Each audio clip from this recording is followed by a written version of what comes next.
नमस्कार दोस्तों, इस लाइव में आपका स्वागत है। आज की सबसे बड़ी खबर आप यही कह सकते हैं, आवारापन 2 के सामने बंटवारा 1947 बौनी साबित हुई।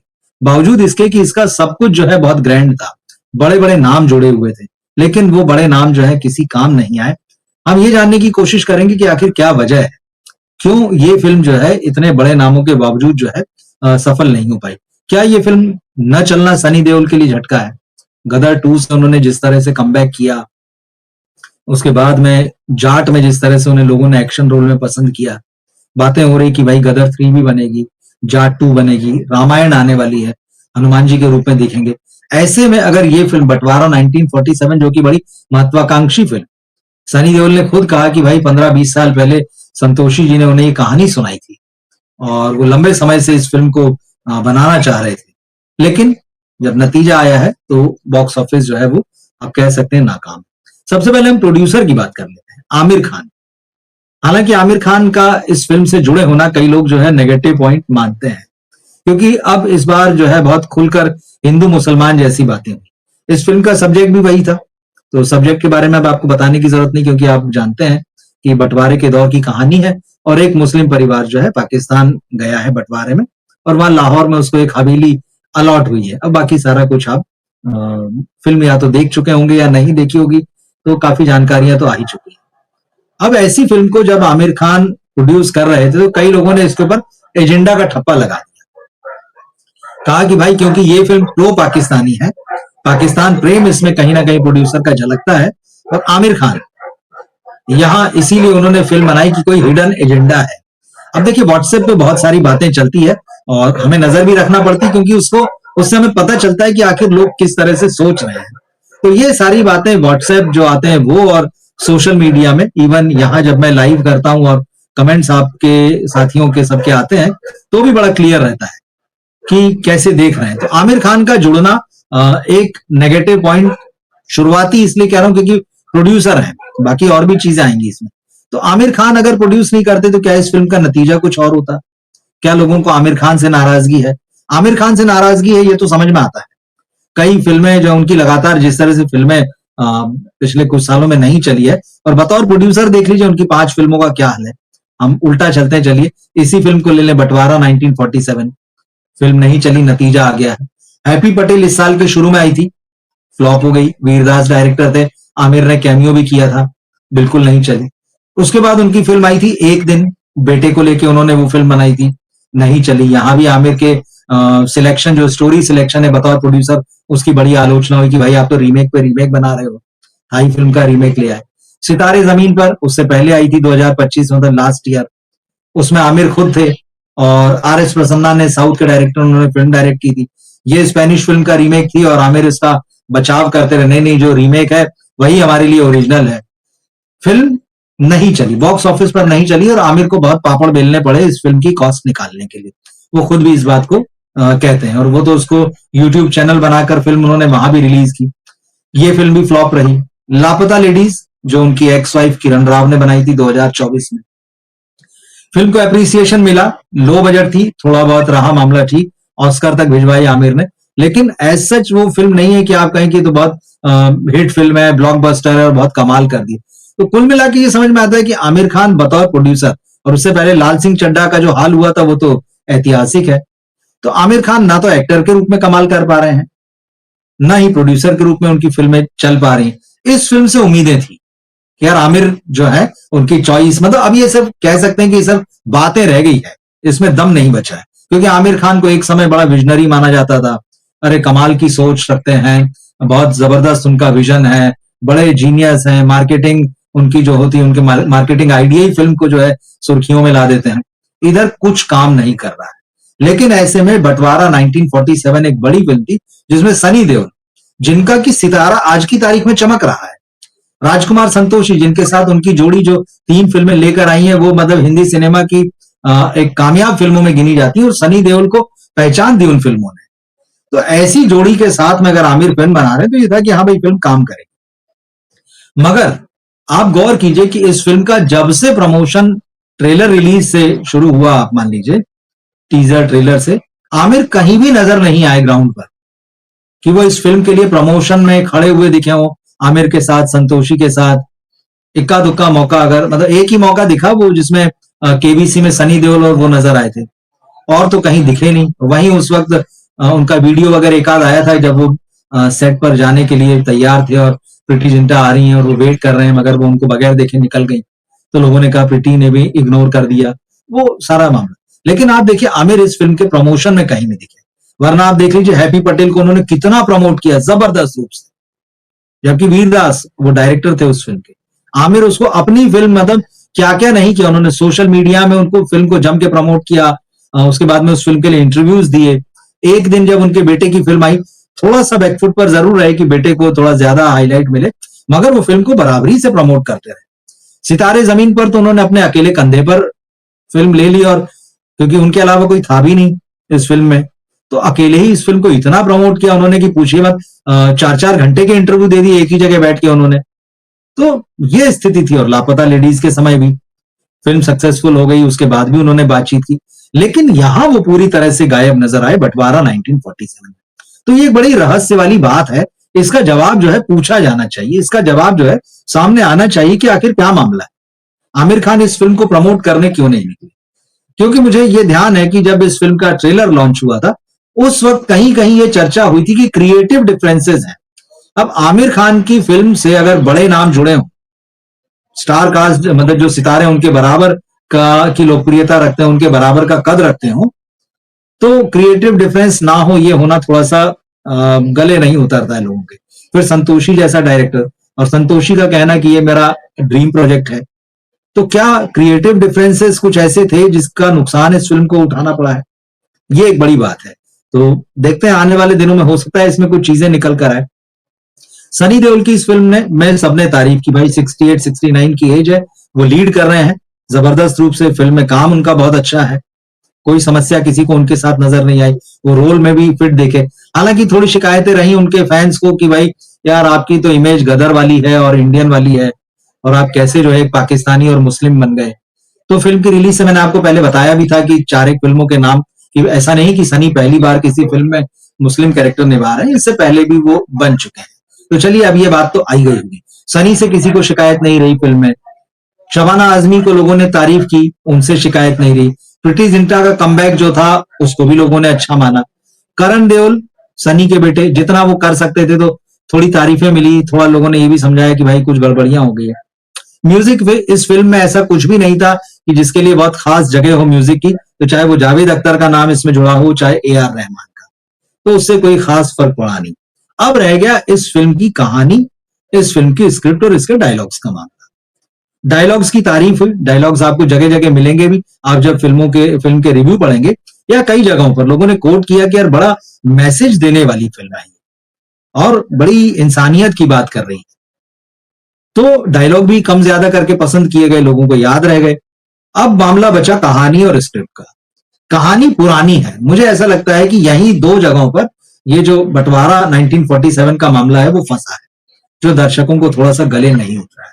देखिए बंटवारा की कहानी है, तो पहले ही लोगों ने क्लियर कर दिया था, बहुत सारे लोगों ने, कि भाई हमारी इसमें कोई दिलचस्पी नहीं है, हम नहीं देखेंगे। लेकिन ऐसा होता है कि बहुत सारे लोग बोलते हैं और बहुत सारे लोग नहीं बोलते हैं, वो इंतजार करते हैं कि इस फिल्म का के रिव्यू कैसे आएंगे, बॉक्स ऑफिस नतीजा कैसा होगा, उसके बाद या उनके पास कितना समय है, उनकी पॉकेट कितनी अलाउ कर रही, वो उस हिसाब से आगे चलकर फैसला करते हैं। वो फिल्म पहले से नहीं बोल देते हैं कि फिल्म आने के पहले हम देखेंगे या नहीं देखेंगे। फिल्म को उतने खराब रिव्यू भी नहीं मिले, ये भी एक चीज है। फिल्म को अगर ग्रेट रिव्यू नहीं मिले, तो फिल्म को बहुत खराब रिव्यू भी नहीं मिले, ठीक ठाक रिव्यू थे सारे सारे। अब यहां पर हुआ ये कि एक तो कहानी बंटवारे के समय की पुरानी, तो उसमें कई लोगों उससे जो है उससे कनेक्ट नहीं हो पाते हैं, या कई लोगों को लगा रही है तो पाकिस्तान प्यार दिखा रहे हैं, भाईचारा दिखा रहे हैं, हमको ये नहीं देखना है। आजकल जिस तरह का मूड जो पॉलिटिकल और सोशल समझ में आता है, तो बहुत सारे लोग, लेकिन ऐसा नहीं कि सब लोग वही और सारे दर्शक ही वैसे, क्योंकि जैसे मैंने शुरू में कहा कि मैं वापस आऊंगा, इस बात की गवाह है कि लोग बंटवारे पर बेस्ड उस फिल्म को देखने के लिए गए, और बहुत खराब शुरुआत के बाद है इस फिल्म ने तो भी करीबन 5.25 करोड़ की ओपनिंग ली थी। मैं वापस आऊंगा तो बमुश्किल 1 करोड़ की ओपनिंग मिली थी, 1-1.25 करोड़ की, तो उससे तो 5 गुना बेहतर थी ये फिल्म। लेकिन मामला मुझे ऐसा लगता है कि यहां पर जो फिल्म की स्क्रिप्ट थी, स्क्रीन प्ले था, उसमें गच्चा खा गए मेकर्स जो है। मतलब राजकुमार संतोषी और डॉक्टर असगर बजाज, इन दोनों ने ये स्क्रिप्ट लिखी है। अब स्क्रिप्ट चाहे आप देखिए, आप महाभारत के जमाने की कहानी बनाइए चाहे रामायण की कहानी बनाइए, अभी हम रामायण देखेंगे भी, बात यह है कि कई बार देखी सुनी गई कहानी हो, भले ही कितनी ही पुरानी कहानी हो, उसका स्क्रीन प्ले कैसा है, वो आपको कितना एंगेज करता है। कहानी पुरानी हो लेकिन उसको कहने के टूल्स कैसे हैं, उनमें नयापन कितना है, वो चीज बहुत इंपॉर्टेंट होती है। दर्शकों के लिए भी बहुत महत्व रखती है, क्योंकि देखिए दर्शक तो पीढ़ी दर पीढ़ी बदल जाते हैं। भाई ये नाटक जो है 200 शहरों में हो चुका है, दुनिया के लोगों ने देखा सराहा, लेकिन उसके बावजूद इस कहानी में बहुत दम है। कहानी की किसी ने आलोचना नहीं की। मैंने कई सारे रिव्यू देखे, अखबारों में देखे, वेबसाइटों पर देखे, यूट्यूब पर देखे, किसी ने नहीं कहा कि इस फिल्म की कहानी खराब है, किसी ने नहीं कहा कि इस फिल्म के डायलॉग कमजोर है, सनी कमजोर है, ऐसा किसी ने नहीं कहा, शबाना नहीं। मामला यहां पर पूरा आकर अटक गया राइटिंग, क्योंकि इस फिल्म की जो राइटिंग है वो बड़ी पुरानी टाइप की, ओल्ड स्कूल वाली राइटिंग है, जो आपको सीरियल जैसा आभास दिलाती है। आपको लगता है कि आप सिटकॉम ड्रामा जैसी कोई चीज देख रहे हैं या कोई टीवी सीरियल देख रहे हैं। राइटिंग में यहां जो इनोवेशन होना चाहिए था, जो नयापन दिखना चाहिए था, जो इस कहानी को इंटरेस्टिंग बनाता, इस कहानी से लेयर्स गायब हो गई। जबकि आप सोचिए, बंटवारे जैसा सब्जेक्ट है जिसमें कितनी सारी कहानियां, त्रासदियां जो हैं, दुख के मौके, हिला देने वाले मौके निकलते हैं, वो इस फिल्म से सारे के सारे गायब है। ठीक है, एक टॉपिक को फोकस करती है, लेकिन टॉपिक को फोकस करने के साथ साथ ये कहानी जो है अपने विजुअल्स में भी, अब यहां आपको मैं फिल्म की बात बताता हूं, अगर आपने फिल्म देखी होगी तो ये लाहौर की बात कर रही है। जब ये लाहौर की भी बात करती है तो वो उसी एक गली में रहती है, वही एक मोहल्ला होता है, उससे बाहर ही नहीं निकलता। पूरा सेटअप जो है तो एकदम क्लियर दिखता है कि एक सेट बनाया है, एक सर्टन प्लेस है, उसी के अंदर अंदर, उसी के इर्द गिर्द चीजें घूम रही है। ठीक है, हवेली यहां पर एक मेन पार्ट है तो उसको वहां पर होना चाहिए, लेकिन जैसी कहानी हवेली के बाहर निकलती है तो वो हादसे, वो घटनाएं, बाहर एकदम सब शांत और नॉर्मल दिख रहा है इस फिल्म में। एक ठीक है विलन है, उसके साथ 8-10 लोग हैं, वो एक अलग मामला है, लेकिन जो उनका जो विलन पना जो होना चाहिए वो जबानी खर्च में निकल के आ रहा है, वो सीन में कहीं नहीं दिख रहा है, वो कॉन्फ्लिक्ट कहानी में कहीं नजर नहीं आ रहे, जो आपको बड़े पर्दे के लिए जरूरी होते हैं। कैरेक्टर्स गिनती के हैं, जैसे मैंने कहा, सनी, शबाना, प्रीति जिंटा, अभिमन्यु सिंह, ये 4 कैरेक्टर हैं। करण देओल जो है आते हैं, बीच में गायब हो जाते हैं, फिर आते हैं। उसके अलावा बाकी कैरेक्टर बहुत छोटे छोटे, थोड़ी थोड़ी देर के लिए। तो कैरेक्टर्स के साथ भी नहीं खेल पाए, ड्रामा भी यहां पर फिल्म के हिसाब से नहीं निकाल पाए। पर्दे पर्दे पर जहां ये फेल होती, वहीं रंगमंच पर आप इसको देखेंगे तो आपको अच्छी लगेगी। हाँ ठीक है, आपने एक 2 घंटे का ड्रामा देखा स्टेज पर, और आप उससे मतलब जो भी उसने मैसेज दिया आप उसको लेकर आ गए। लेकिन फिल्म एक बहुत अलग मीडियम है, तो ये जो ट्रांसफॉर्मेशन होना चाहिए था, नाटक से निकलकर बड़े पर्दे पर आने के लिए जो बात चाहिए थी, वो इस फिल्म में नजर नहीं आई। तो मुझे ऐसा लगता है कि इस फिल्म की जो नाकामी हमको सामने दिख रही है, उसकी सबसे बड़ी वजह जो है इसकी राइटिंग है। बाकी चलिए, म्यूजिक अगर अच्छा होता, 2 एक गाने होते या बड़े मजबूत गाने होते तो शायद फिल्म को सपोर्ट मिलता, तो वो कोई सपोर्ट यहाँ पर नहीं है। सनी जितना कर सकते थे उन्होंने कर दिया। आमिर खान वाला मामला थोड़ा सा लगता है कि भाई उन्होंने फिल्म को क्यों प्रमोट नहीं किया। और ये बात मैंने पहले भी कही थी, जब मैंने रिलीज के पहले जो लाइव किए हैं उसमें इनके प्रमोशन को देखिए, जिस तरह से सनी देओल और राजकुमार संतोषी फिल्म को प्रमोट कर रहे थे, ऐसा लगता है कि बड़े दबकर बात कर रहे हैं। जो बात कहनी चाहिए या जो फिल्म बनाने के पीछे मोटो है, वो उसको बात खुल के नहीं कह रहे हैं। वो बार बार कह रहे हैं कि नहीं, हम तो कोई प्रीची नहीं होना चाहते, हम किसी को कोई सबक नहीं सिखा रहे हैं, ज्ञान नहीं दे रहे हैं, हम तो एंटरटेनमेंट के बारे में बात कर रहे हैं। फिल्म में एंटरटेनमेंट वाला तो सब्जेक्ट ही नहीं है भाई। आप एक मुद्दे की बात कर रहे हैं, आपको मुद्दे जैसी बात करना चाहिए। ये चीजें थोड़ा सा मुझे लगता है गड़बड़ा गई और इस फिल्म के लिए नुकसानदायक साबित हुई है। और अब जिस तरह से 3 दिन में कलेक्शन आया है, पहले दिन जो है वो 6.25 करोड़ रुपए का था, दूसरे दिन उसने अच्छी खासी जंप मारी और 13.5 करोड़ रुपए हुआ। तो थोड़ा उम्मीद जगी थी कि शायद सैटरडे के बाद संडे और बड़ा होगा, लेकिन संडे को ऑलमोस्ट 46% का ड्रॉप आया। ये सबसे तगड़ा झटका है, और फिल्म ने सिर्फ 7.25 करोड़ रुपए की कमाई की। अब जब 3 दिनों का कलेक्शन जो है 27 करोड़ रुपए भी नहीं हो रहा है नेट में, तो आज तो मंडे टेस्ट है, तो एक तरीके से इस फिल्म का वर्डिक्ट जो है आपके सामने आ चुका। मंडे को अगर सैटरडे टू संडे में 46% का कलेक्शन नीचे आ गया, ड्रॉप आ गया है, तो संडे से मंडे में तो ये ज्यादा होगा, और इसके बाद कोई बहुत खास चांस जो है वो बचता नहीं है इस फिल्म के लिए। तो ये फिल्म सनी देओल को हो सकता है शायद ये झटका उतने जोर का ना लगे।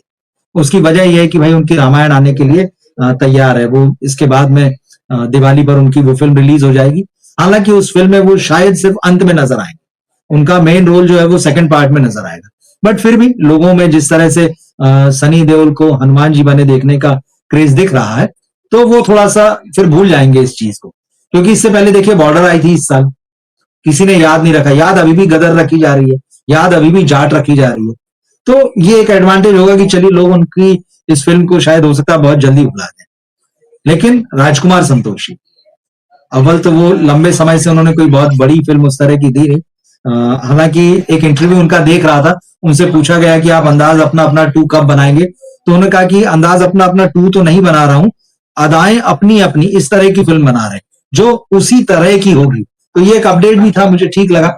बाकी उन्होंने कहा कि एक बहुत बड़ी फिल्म मैं सनी देओल के साथ प्लान कर रहा हूँ, हिस्टोरिकल फिल्म है। तो क्या वो सम्राट अशोक पर बेस्ड होगी, जैसा कि जिक्र पटना में सनी देओल ने किया था, तो देखेंगे। मगर बात वही आएगी यहाँ पर, अब जब प्रोड्यूसर उनसे जुड़ेंगे, जब बंटवारा 1947 का ये हश्र वो देख लेंगे और तमाम बातें उन तक भी पहुंचेंगी, तमाम एनालिसिस भी उन तक पहुंचेंगे, तो क्या वो सनी देओल और संतोषी पर ऐसा कोई बहुत बड़ा दांव खेलने के लिए राजी होंगे? तो ये देखने वाली बात रहेगी।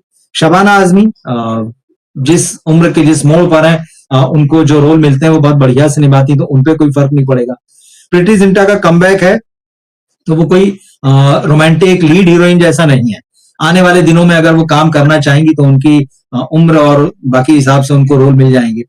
करण देओल के लिए थोड़ा सा मुझे लगता है कि ये एक बहुत बड़ा मौका था उनके पास में, जब वो पिताजी के साथ काम कर रहे थे। ये मौका थोड़ा सा उन्होंने गंवा दिया है और फिल्म न चलने का भी उनको थोड़ा सा नुकसान होगा। बाकी तो ठीक है, अभिमन्यु सिंह कर ही रहे हैं, उनको जिस तरह का रोल इस फिल्म में मिला।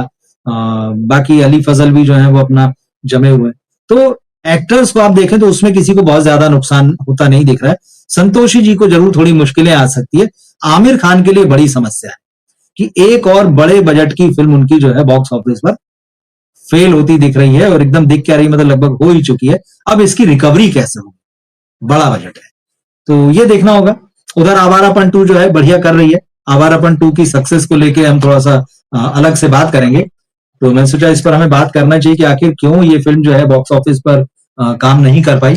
आपने देखी होगी, हालांकि आप में से काफी साथी वो भी हैं जो लिखते रहे कि भाई ये फिल्म नहीं चलेगी, तो वो ठीक बात है, वो बात आपकी सही साबित हुई है।